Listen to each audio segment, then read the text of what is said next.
রাত আনুমানিক 9টা হবে। চারিদিকে মুষলধারে বৃষ্টি হচ্ছে। এতটাই বৃষ্টি যে সামনের রাস্তায় কি আছে সেটাও ঠিকমতো দেখাটা দুষ্কর। আষাঢ় শ্রাবণ মাস, এ সময় বৃষ্টি হওয়াটা খুবই স্বাভাবিক। আমি গোবিন্দ ঘোষ বাড়ি থেকে এমন দুর্যোগের রাতে বেরিয়েছি খানিকটা বিপদেই পড়ে। ছোটবেলা থেকেই আমার মায়ের জেদের সামনে কেউ টিকে থাকতে পারে না। মা যখন যা বলবে তখন সেটাই হতে হবে।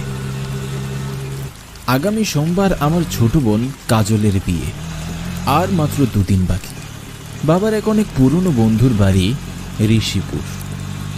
আর মায়ের এক কথা, আমি যেন আজই ওনার বাড়ি গিয়ে কাজলের বিয়ের নেমন্তন্ন দিয়ে আসি।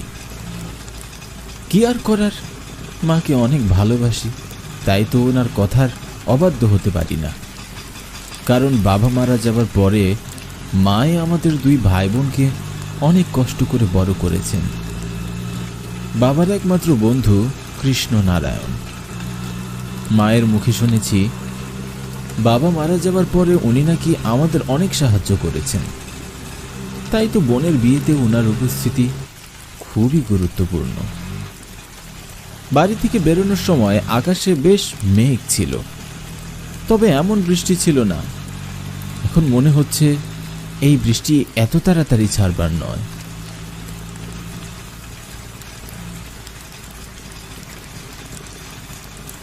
আমি যখন এসব ভাবছিলাম, হঠাৎ গাড়ি চালক অনেক জোরে ব্রেক কষলেন।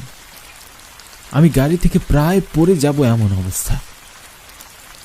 এমনিতেই মন মেজাজ খারাপ, তার উপর ড্রাইভারের কর্মকাণ্ডে বেশ উত্তেজিত হয়ে গেলাম। কি মশাই, কি গাড়ি চালাচ্ছেন আপনি? এভাবে কেউ ব্রেক করে? আরেকটু হলেই তো রাস্তায় পড়ে যেতাম। চেহারা দেখে বুঝতে পারলাম ড্রাইভারটি আমার ধমকে বেশ ভয় পেয়েছে। সে আমতা আমতা করে বলল,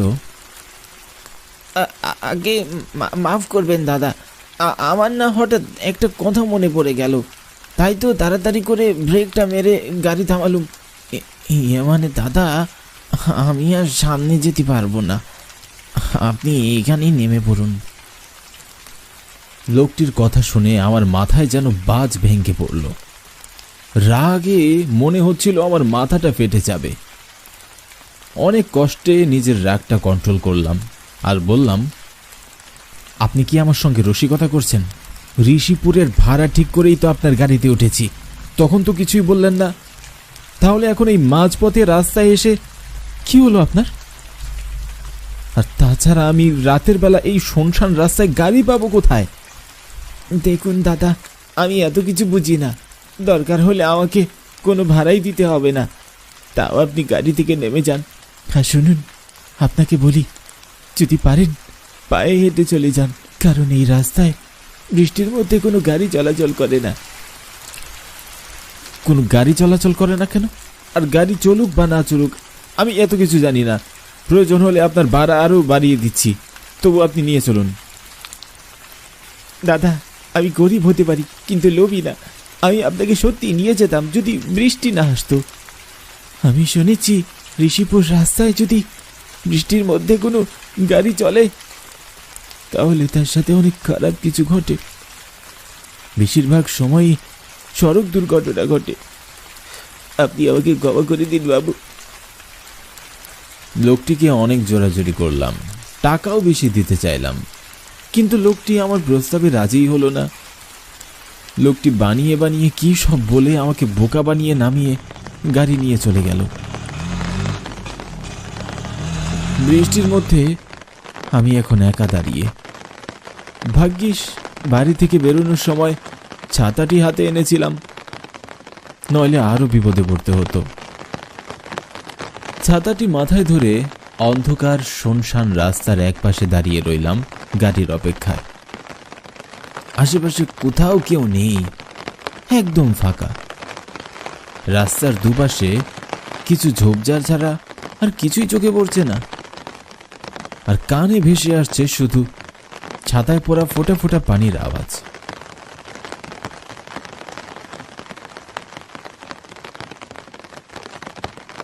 বেশ কিছুক্ষণ অপেক্ষা করার পর বৃষ্টির মধ্যে দেখতে পেলাম গাড়ির দুটো হেডলাইটের আলো। আমার মুখে যেন হাসি ফিরে এলো। আলো দেখে বুঝতে পারলাম এটি নিশ্চয়ই বাস হবে। কি মিথ্যেবাদী লোক রে বাবা! আমাকে বললো বৃষ্টির মধ্যে নাকি এ পথে কোনো গাড়িই চলে না। তাহলে বাসটি কেমন করে আসলো? আমি বাসটিকে থামানোর জন্য হাত দেখাতেই বাসটি আমার সামনে এসে দাঁড়িয়ে পড়ল। কোনো কিছু না ভেবেই উঠে বসে পড়ি। বাসে উঠে দেখি বাসের মধ্যে বেশ অনেকগুলো যাত্রী বসা, কিন্তু অন্ধকারের মধ্যে কারোর চেহারাই স্পষ্ট বোঝা যাচ্ছিল না। সবাই যেন অদ্ভুতভাবে সামনের দিকে তাকিয়ে বসে আছে। আমি বাসে উঠে সবার সামনে দিয়ে এতটা ভিতরে বসলাম, কিন্তু কেউ আমার দিকে একবারও তাকালো না। বিষয়টি বেশ অদ্ভুত। কিছুটা পথ যেতেই আমি কন্ডাক্টরকে ডাকলাম ভাড়া দেওয়ার জন্য। কন্ডাক্টর দাদা, শুনছেন? আমার কথা শুনে মধ্যবয়সী এক লোক আমার কাছে এসে বলল, জি বলুন। আমি নিশিপুর যাব, ভাড়া কত? আর বাসে কোনো আলো নেই কেন? দয়া করে লাইটগুলো জ্বালিয়ে দিন। এই বাসে কোনোদিন আলো জ্বলবে না, আর আপনাকে ভাড়াও দিতে হবে না। কথাটি বলে লোকটি খিলখিল করে হাসতে লাগলো।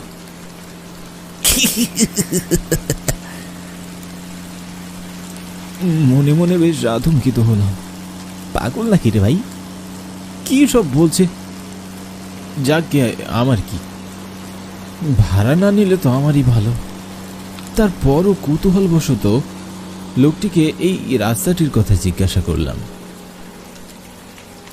আচ্ছা, আমি শুনেছি এই রাস্তায় নাকি বৃষ্টির মধ্যে কোনো গাড়ি চললে দুর্ঘটনা হয়, কথাটা কি সত্যি? একদম সত্য কথা দাদা। তাই যদি হয় তাহলে আপনারা যে গাড়ি চালাচ্ছেন আপনাদের কিছু হবে না? আমাদের আবার কি হবে? আমাদের যা হবার তা তো অনেক আগেই হয়েছে। এখন যা হবার তা হবে আপনার সাথে।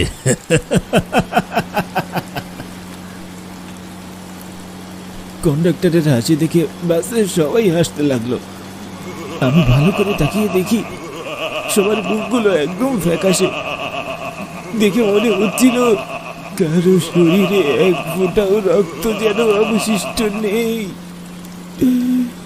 আমি লোকটির কথার কোনো সঠিক মানে বুঝতে পারছিলাম না। হা করে তাকিয়ে সবার হাসি দেখছিলাম।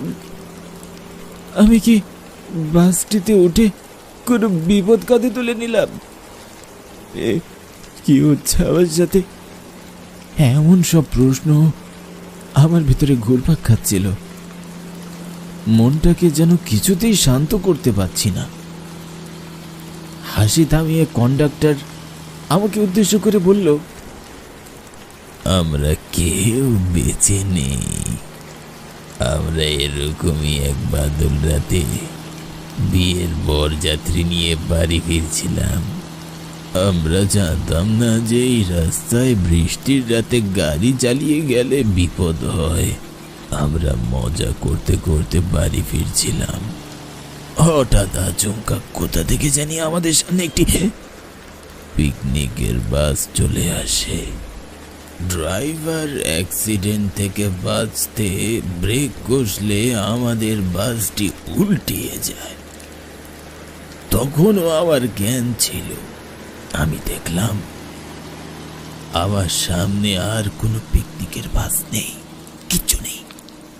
তখনই দেখলাম আমাদের সামনে কয়েকজন যুবক ছেলে দাঁড়িয়ে হাসছিল। এরপরে আমার প্রাণ আর আমার মাঝে রইল না। আমরা সবাই মারা পড়ি। এরপর থেকে আমাদের আত্মা এই রাস্তায় ঘুরে বেড়ায়। এই রাস্তায় যারা বিপদে পড়ে আমরা তাদের সাহায্য করি। আপনার ভাগ্য ভালো যে আপনি গাড়ি থেকে নেমেছিলেন আর আমাদের বাসের সামনে পড়েছেন। যদি তাদের বাসের সামনে পড়তেন তাহলে প্রাণ নিয়ে আর বাড়ি ফিরতে হতো না। তাদের মানে? তারা কারা? কলেজের পিকনিকের একটি বাস পিকনিক শেষ করে রাতে বাড়ির পথে ফিরছিল তারা। পথে বৃষ্টি শুরু হয়। এতটাই বৃষ্টি যে সামনে কিছুই দেখা যাচ্ছিল না। ড্রাইভারের পরেও জোর গতিতে গাড়ি চালাচ্ছিলেন। পথে মালবাহী একটি ট্রাকের সাথে তাদের দুর্ঘটনা ঘটে। বৃষ্টির মধ্যে রাতের বেলা কোনো মানুষ না থাকায় সাহায্যের অভাবে তারা মারা পড়ে। এরপর থেকে রাতে বৃষ্টির মাঝে যারা এই পথে আসে তাদের সবাইকে তারা মেরে ফেলে। এবার আপনি গাড়ি থেকে নেমে পড়ুন, তবে মনে রাখবেন এ পথে আর কোনো দিন আসবেন না। এরপরে হঠাৎ করেই আমি দেখলাম আমি রাস্তার পাশে দাঁড়িয়ে আছি। কোথাও কোনো বাস বা কোনো গাড়ির চিহ্ন পর্যন্ত নেই। আমি আমার গন্তব্যের দিকে রওনা দিলাম। তবে আমি কখনো ভাবিনি আজ রাতটা আমার জন্য এমন ভয়ঙ্কর হবে। ঋষিপুর গ্রামের কাজ ছেড়ে পরের দিন সকালে বাড়ি ফিরি আর মনে মনে প্রতিজ্ঞা করি এমন পথে আর কোনোদিন পা বাড়াবো না।